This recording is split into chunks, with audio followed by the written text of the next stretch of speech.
salgan porque en esta oportunidad voy a hacer todo lo que es se podría decirlo así la primera parte, porque la segunda parte lo quiero hacer la próxima clase porque es un tema, o sea, la certificación me duró 2 meses y medio aproximadamente y todo eso lo traté de resumir pues en poco. Y la siguiente clase quisiera que me dé también pase para explicar ya más que todo lo que es finanzas y costos de proyecto en una tabla Excel. En esta oportunidad solamente voy a dar puro como una introducción y términos generales, exacto. Ya, listo, hermano, adelante. Ya. Te escuchamos. A ver, comenzamos.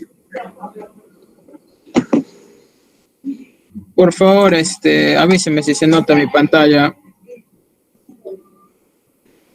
Sí, está bien. Ya, comenzamos.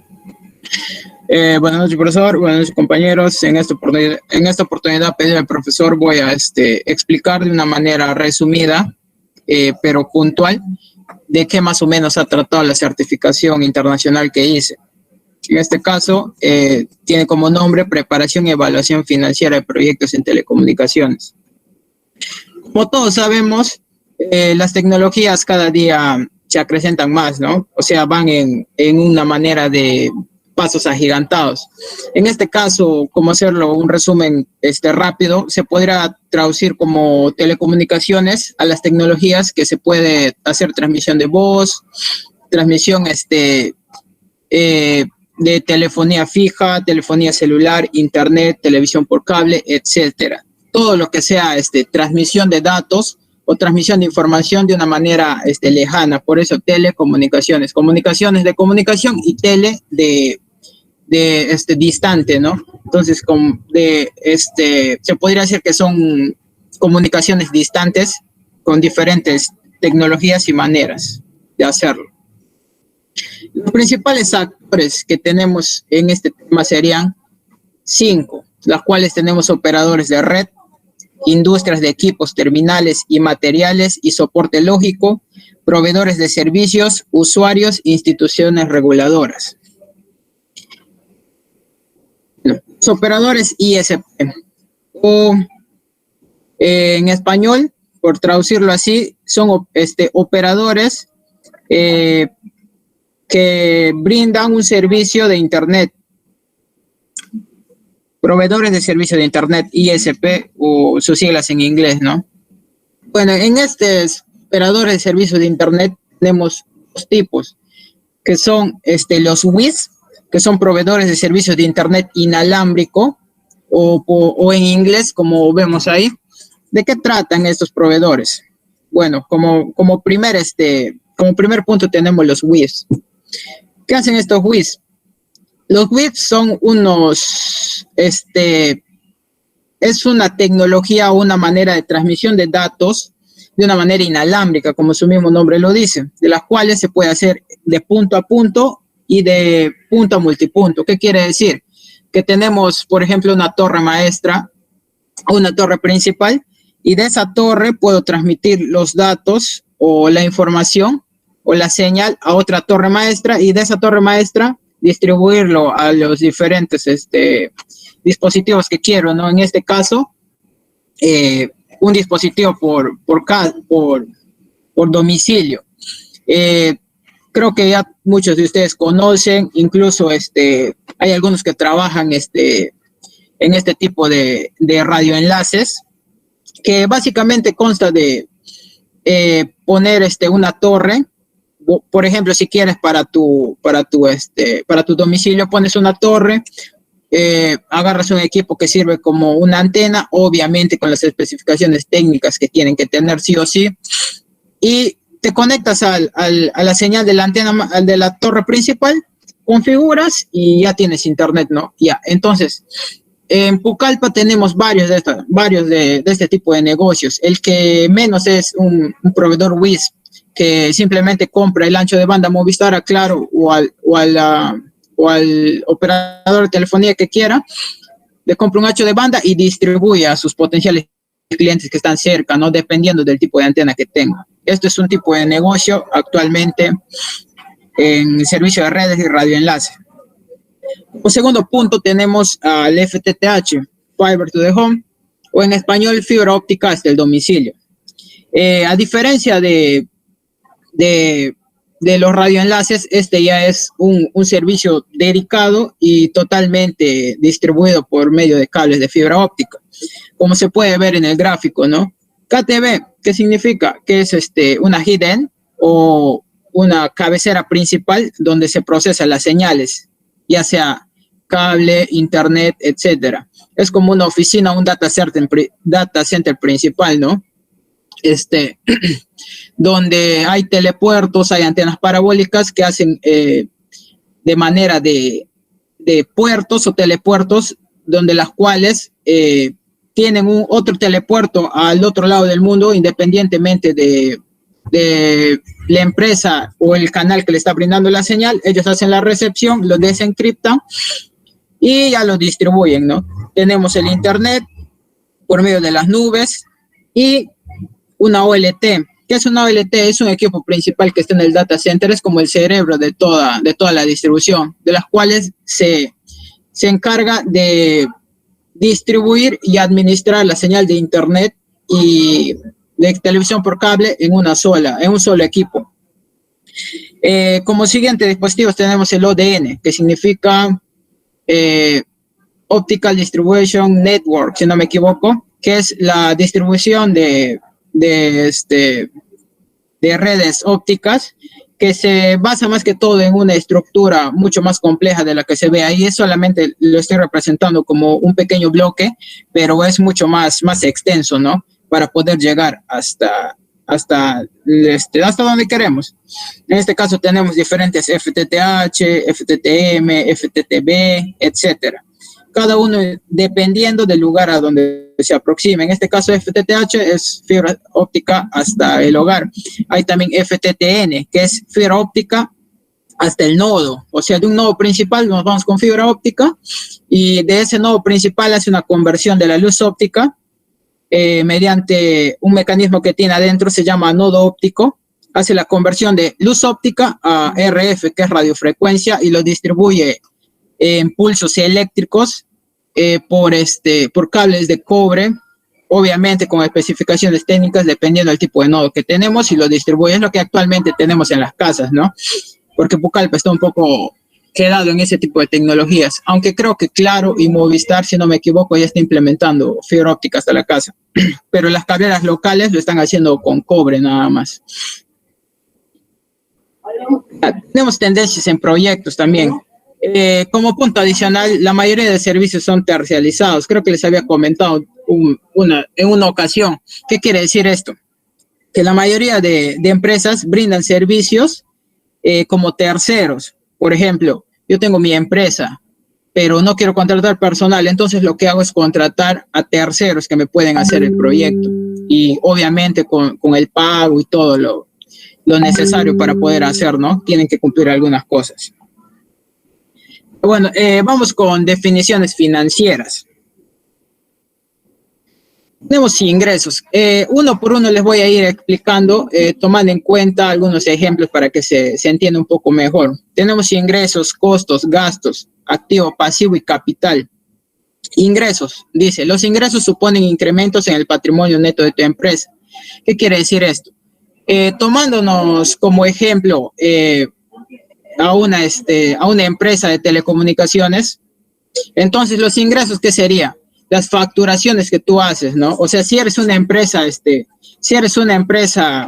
dedicada a realizar servicios de telecomunicaciones, los ingresos van a ser las facturaciones o los pagos que a tu empresa le corresponde, ¿no?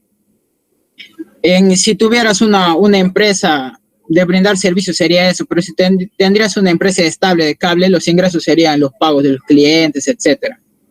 Los costos. Bueno, dice, el coste es el gasto económico que representa la fabricación de un producto o la prestación de un servicio. ¿Qué quiere decir esto? Tú para armar digamos, un proyecto necesitas materia prima, por así decirlo. Entonces los costos serían lo que tú adquieres para poder realizar esos proyectos. En este caso, Si hablaríamos de radioenlaces, tendría antenas, tendría que comprar antenas, equipos. En el caso de fibra óptica, tendría que comprar la fibra óptica, los splitters, la OLT, etcétera. Gastos. Gasto es la utilización o consumo de un bien o servicio a cambio de una contraprestación. Se suele realizar mediante una cantidad saliente de dinero. ¿Qué son los gastos? Así como tú tienes ingresos, también tienes gastos. En este caso, pongamos de ejemplo la planilla de una empresa que tú tienes que pagar, muy independientemente si sea una service, por así decirlo, o una empresa establecida, ¿no? Tú tienes una planilla y un organigrama que pagar. Están los del tema administrativo y tema operativo. Entonces los gastos, por esa parte sería el pago del personal, etcétera. Y también se podría considerar como gastos a los servicios que tú pagas, ¿no? Podría ser agua, luz, internet, etcétera. Activo. Los activos son todos aquellos bienes, recursos, derechos y valores con los que cuenta una empresa, es decir, todo aquello que suma a su favor. Ya, como ejemplo de activos de una empresa serían computadoras, muebles, la misma materia prima que tiene, o sea, que tiene, no es necesario que haga un costo de comprar, digamos, fibra óptica, sino que ya tenga y es un activo. El mismo, la misma infraestructura del local donde está, etcétera, las camionetas que pueden utilizar para poder realizar los proyectos, la movida de material, etcétera. Los pasivos. El pasivo está compuesto por la financiación de la empresa y las obligaciones de pagos a terceros. ¿Qué quiere decir esto? Un ejemplo de un activo puede ser un préstamo que tú haces o cuando sacas a crédito algo, ¿no? Digamos un préstamo para poder implementar mi data center. Pero también puede ser una importación, digamos, y yo como voy a hacer materia prima, voy a utilizar materia prima para hacer proyectos, lo que hago es, no tengo el dinero, pero puedo hacer un crédito, ¿no? A la empresa fabricadora de la fibra óptica me lo puede dar en calidad de préstamo. Entonces sería un pasivo. ¿Por qué? Porque tendría que ir pagando con el tiempo. Obviamente que el activo y el pasivo se dividen en dos, ¿no? Pero no lo quise hacer tan larga porque sería ahondarme más en el tema. En este caso, existen los activos fijos y corrientes y los pasivos a largo plazo y los activos corrientes. Cada uno tiene sus definiciones diferentes. Ahora hablemos del capital. El capital es total de recursos físicos y financieros que posee una entidad, obtenido mediante opciones de socios o por cuenta propia. ¿Qué quiere decir esto? Cuando tú quieres formar una empresa, necesitas tener un capital. Bien puede ser una sociedad, digamos que tú tengas un socio, sabes que yo pongo el 50% y tú el 50%, o puedes hacerlo solo.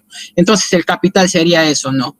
La inversión principal o la primera inversión que uno se hace para crear una empresa. Mediante tus ingresos va aumentando tu capital. No sé si existe alguna pregunta hasta el momento. ¿Estos están abocados más para entidades privadas o también para públicas? Depende. Por ejemplo, si tú creas tu empresa para hacer servicios o servicios a terceros, tú puedes ofrecer tus servicios a entidades privadas o públicas, ¿no? Dependiendo. Pero si quieres estar con el papel de que quieres invertir, ya sería crear tu propia empresa privada establecida. Pero tú con este tipo de proyectos puedes también hacer prestación de servicios, ya sea a empresas públicas o privadas. O sea, sería, por ejemplo, que el gobierno regional contrate con tu empresa y tu empresa le brinde servicio. Claro, tú le puedes brindar servicio. Claro, o también lo puedes brindar a empresas privadas, ¿no? Dependiendo. Pero si estás del papel de inversor, también te sirve bastante este tipo de cosas. Ya. Ok, continuamos. Como siguiente punto tenemos la definición y el alcance del proyecto. Dice lo siguiente: el alcance de un proyecto es la suma de todos los productos y sus requisitos o características. Se utiliza a veces para representar la totalidad del trabajo necesitado para dar por terminado un proyecto. Bueno, ¿qué quiere decir esto? que el alcance del proyecto quizás es la parte básica más importante para iniciar un proyecto. Y ustedes me dirán por qué. Por los siguientes motivos. En el alcance del proyecto se sienta todas las bases del futuro proyecto que se va a hacer, el alcance que va a tener. Entonces, por medio, obviamente, tiene que haber un contrato donde se diga, ¿sabes qué? Te trabajo de acá a acá. Por hacer un ejemplo de radioenlaces, ¿no? Entonces, en el alcance del proyecto, lo que el cliente quiere es, me pones la torre, me configuras el equipo y me haces la distribución interna de todas mis computadoras. Entonces, el alcance del proyecto sería solamente eso.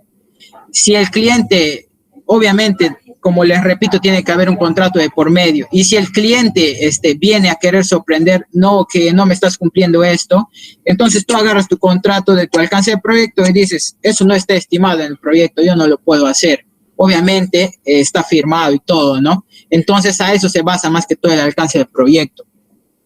Las bases principales, los que se aboca el proyecto, de dónde a dónde lo voy a trabajar. Tú no puedes empezar un proyecto diciendo, de boca diciendo, ¿sabes qué? Te voy a hacer esto, y durante el proceso el cliente diga, también me lo haces esto, o también, si tienes un tiempito, me haces esto. No, sino el proyecto está parametrado, por eso se llama alcance de proyecto, ¿no? Es una de las partes principales básicas que se tiene que hacer, definir las cosas claras, como el proyecto tiene que funcionar. Como siguiente punto tenemos los aspectos de regulación. Los aspectos de regulación más que todo tocan los temas técnicos y factibles para el desarrollo del proyecto. En el caso de radioenlaces, tenemos la antena ariostrada, la torre autosoportada y la torre maestra. Las diferencias son las siguientes, que la torre ariostrada es una torre básica que necesita de soportes alternos para poder funcionar.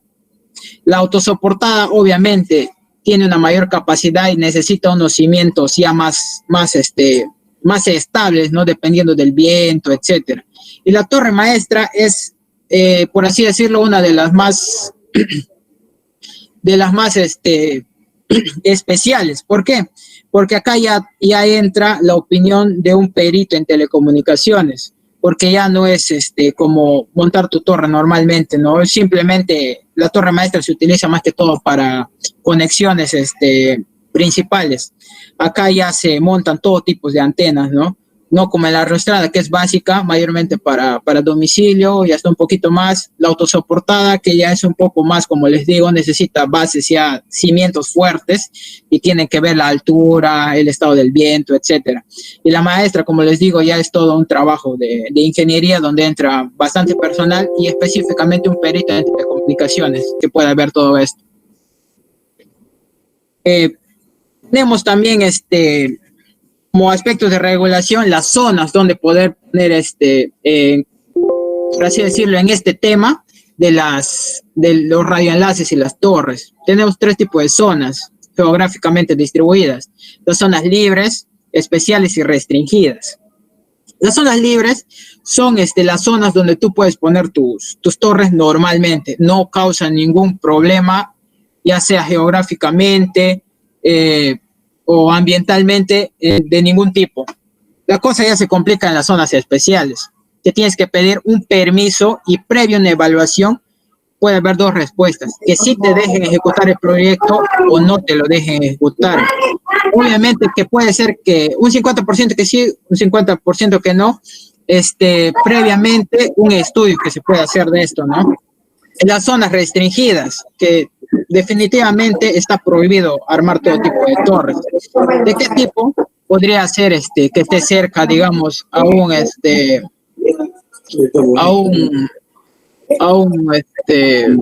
un aeropuerto, ¿no? O sea, se imaginan, ¿no? Que arme cerca de un aeropuerto, viene un avión, se choca y más que todo por eso. Las restringidas obligatoriamente no se puede armar ni qué tipo de torres. Estas normas les da más que todo los organismos en comunicaciones, telecomunicaciones y aéreos, más que todo eso. En la fibra óptica, tenemos dos tipos de especificaciones, que son el tendido aéreo y el tendido subterráneo.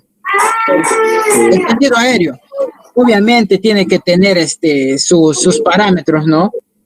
El tendido aéreo más que todo viene para la utilización de postes, si no son propios, utilización de postes, de postes ajenos. En este caso tienes que hacer un contrato con la empresa telefónica o eléctrica que tenga. En este caso, en Pucallpa, viendo nuestra propia realidad, creo que tenemos postes de telefonía y postes de electricidad, y último están sembrando los postes de Claro. Entonces, si tú quisieras hacer un tendido aéreo, tendrías que tener un contrato vigente con esta empresa, con la empresa que vayas a utilizar, ¿no? El tendido subterráneo, en este caso también tendrías que tener algunos tipos de especificaciones. En este caso tendrías que tener personal capacitado para trabajar de forma subterránea, tener certificaciones para trabajar de manera subterránea. Este tipo de proyectos más que todo se da en cruces y avenidas, porque digamos que por toda una calle normal lo haces de forma aérea, vas tendiendo de poste a poste tu fibra óptica, pero llegas a una avenida, por ejemplo, la Centenario, ¿no? Pero en este caso no respetan, deberían respetar, deberían hacer el tendido de forma subterránea para que no pase ningún cable que pueda suponer algún peligro para un camión, etcétera, ¿no? Y es importante también establecer los tipos de fibra que se va a utilizar.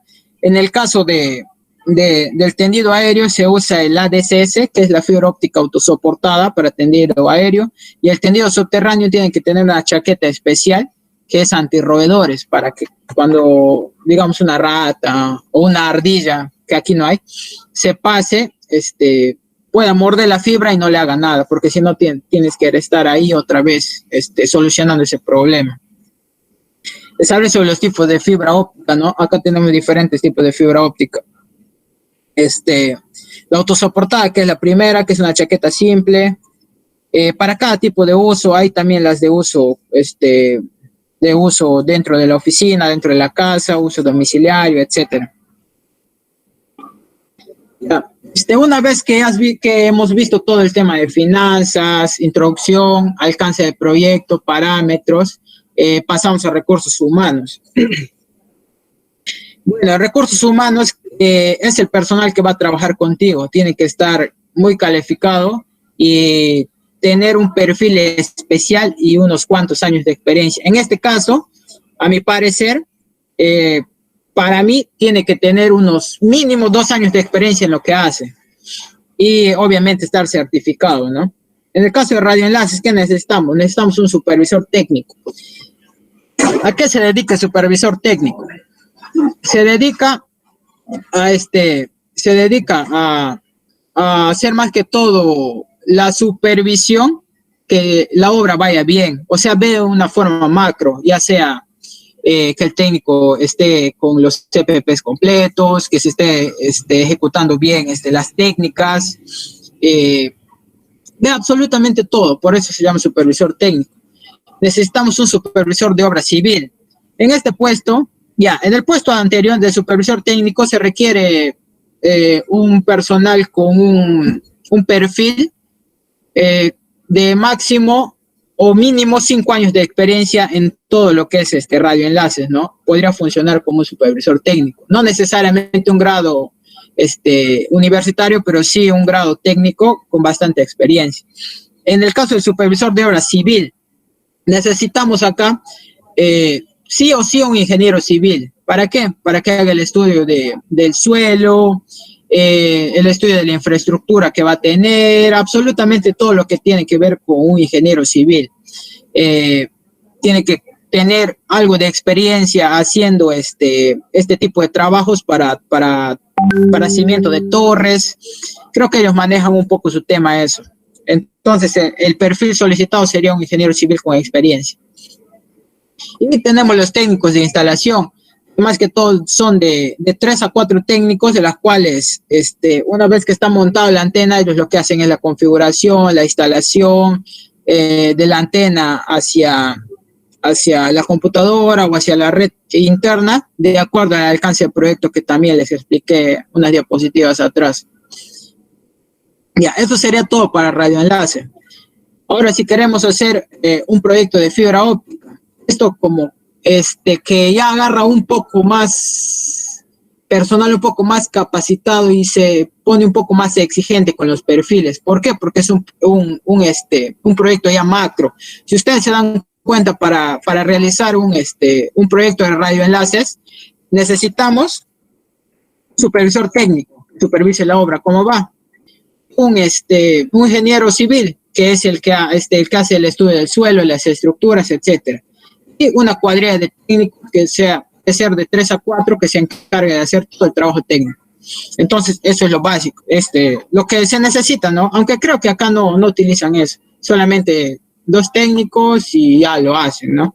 Y creo que eso está mal. Y en el caso de fibra óptica es un poco más macro, es un poco el proyecto un poco más especial, por así decirlo. ¿Por qué? Porque necesito como principal actor un ingeniero en diseño de redes de fibra óptica, obviamente certificado. ¿Cuáles son las funciones de este puesto de trabajo? Las siguientes. Es el proyectista principal, es el que crea los proyectos y sale de la nada. Un ratito, por favor. Es el que crea el proyecto. El que sale a campo es más que todo 70% oficina y 30% campo. ¿Qué es lo que hace? Sale a campo, hace su estudio de mercado según el tipo de casas, el número de casas que hay, el alcance del proyecto. Una vez recaudado toda esa información, también el conteo de postes, por dónde va a ir la red, etcétera. La factibilidad del proyecto, etcétera. Una vez que tiene evaluado todo eso, regresa a oficina, lo que se dedica a hacer son los planos de la red a instalar, saca los materiales a utilizar. En fibra óptica se trabaja con cálculos de niveles de señal en rangos mínimos y máximos. En las 3 longitudes de onda tienen diferentes longitudes de ondas y tienen diferentes tipos de cálculos, ¿no? Que tiene que cumplir sí o sí ese parámetro, porque si no, toda la red estaría mal y simplemente los equipos no funcionan. Entonces, todo el trabajo de este perfil profesional principalmente es eso: armado de expedientes, elaboración de presupuesto,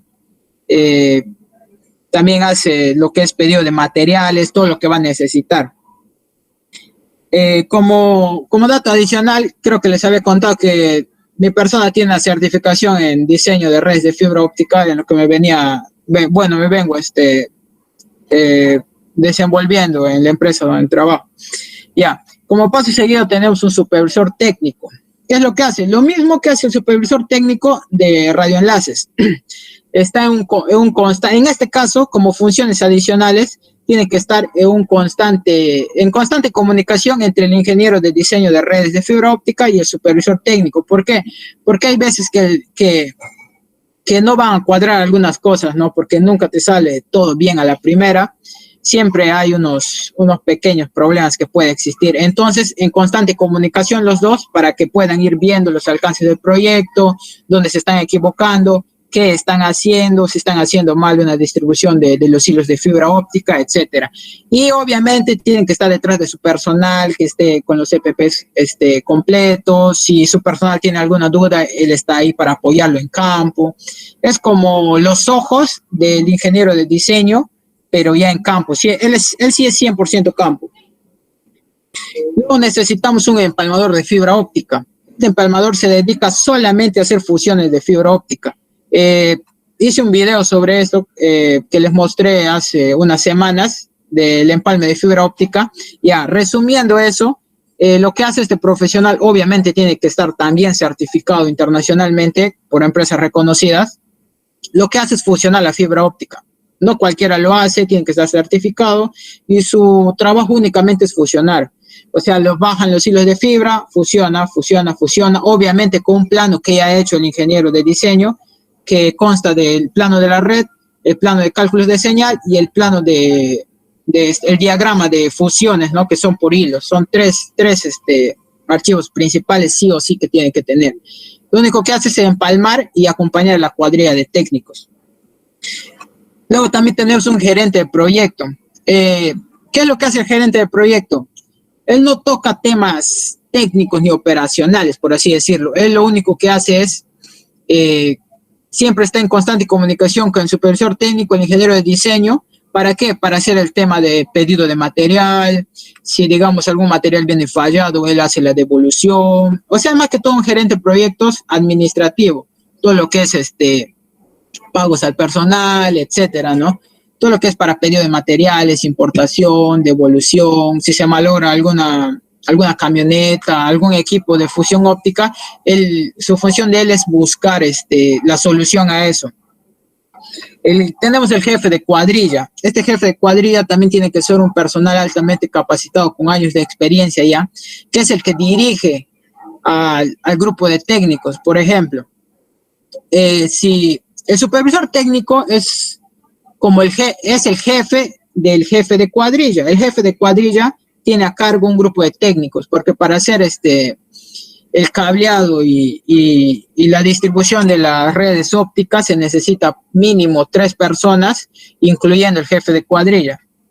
Y tenemos los técnicos. En este caso, tiene que tener un perfil de electricistas que hayan trabajado en altura, mínimo 3 metros, etcétera, lo que tiene un poste, ¿no?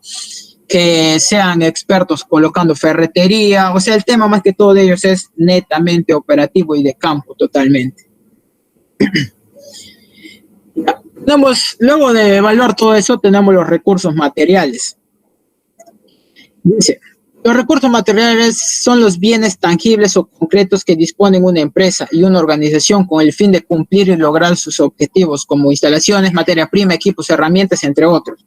Estos recursos materiales son lo que nosotros necesitamos para llevar a cabo el proyecto. En este caso, como ejemplo, tenemos acá una antena de radioenlaces, la fibra óptica, y también tenemos los recursos materiales digitales. Los recursos materiales tangibles son, como les vuelvo a repetir, la fibra óptica, las antenas que necesitamos, la ferretería, los equipos de fusiones ópticas, los equipos para detección de algún error que pueda haber en la red. Y los recursos materiales digitales son, en este caso, el software. En este caso, para hacer el diseño de redes necesitamos AutoCAD. Si queremos, necesitamos también el Pack Office para hacer todo lo que es Word, la documentación del proyecto, Excel, los cálculos de niveles de señal. Y en este caso, creo que este software para radioenlaces, si no me equivoco, se llama Radio Móvil, si no me equivoco, que viene ya con el fabricante de las antenas que uno se va a utilizar, es de forma gratuita, obviamente adquiriendo un producto, y lo que hace es localizarte como el Google Maps y te da un cálculo aproximado de dónde puedes poner tus antenas, ¿no? Como les digo, es un poco más simple el tema de radioenlaces. La calidad de control del producto. Una vez ya utilizado todo esto y puesto en marcha tu proyecto, hay 2 tipos de calidad de control del producto: a medio proyecto y al final. En este caso, dice, el control de calidad consiste en la implantación de programas, mecanismos, herramientas y técnicas en una empresa para la mejora de la calidad de sus productos, servicios y productividad. Esta recta la tomé prestada del curso de reingeniería de software, que es el Minitab, si no me equivoco. Entonces, para lo que sirve es para eso, para ver la calidad del servicio. En este caso, aplicándolo a los ejemplos que le estoy diciendo, podríamos poner un margen de error, ¿no? Entonces, digamos, si yo quiero que mi fibra óptica o mi ONT, que es Optical Distribution Network, que es lo último por así decirlo, un cable modem, pero en fibra óptica, quiero que tenga los siguientes parámetros: de 0. tanto a 0.3, que tenga ese margen de error para que mi señal esté ok. Entonces, lo que hago con este software es ir todas las mediciones que se hacen en campo, ir registrando en un Excel, y una vez pasado todo este Excel, ya pasarlo al Minitab y ver el tipo de calidad que está mi servicio, ¿no? Como ya se sabe, tenemos la línea superior y la línea inferior, que no tienen que pasar de estos parámetros para que se pueda considerar que es una señal de calidad. Gestión de riesgos. Ya. Dice, riesgo es una medida de la magnitud de los daños frente a una situación peligrosa. El riesgo se mide asumiendo una determinada vulnerabilidad frente a cada tipo de peligro. ¿Qué quiere decir? Que más que todo la gestión de riesgos es para que tú des una visión a futuro de lo que va a suceder. No se trata de ser un adivino, ¿no? Sino tener más o menos una noción de los problemas que pueden existir suponiéndolos. En este caso, he hecho una pequeña lista de lo que podría hacer, ¿no? Por ejemplo, el riesgo 1, descripción en el ejemplo de radioenlaces, puede ser una antena dañada. De categoría físico, probabilidad remota y de impacto moderado. La probabilidad remota, ¿qué quiere decir? Que se puede probar o hacer una prueba de laboratorio para saber si esto está o no, si está bien o no está bien este equipo. De categoría físico, obviamente, porque es tangible. Y de impacto moderado. ¿Por qué impacto moderado? Porque es solucionable, ¿no? Se puede cambiar, se puede comprar otra o se le puede reparar. Los caminos obstaculizados es de categoría social. De probabilidad, probablemente. Uno no sabe cuándo va a llover, cuándo se va a cambiar el clima, cuándo va a haber ventarrón, etc. Es un impacto alto. ¿Por qué? Porque uno de los principales problemas que pueden obstaculizar la ejecución de tu proyecto.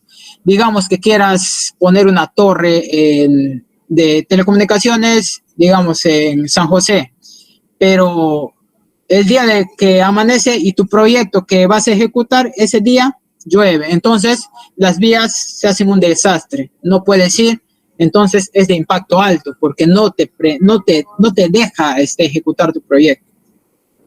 Los problemas y las causas ambientales que ya les expliqué. El personal no competente para la actividad. Esto es muy importante.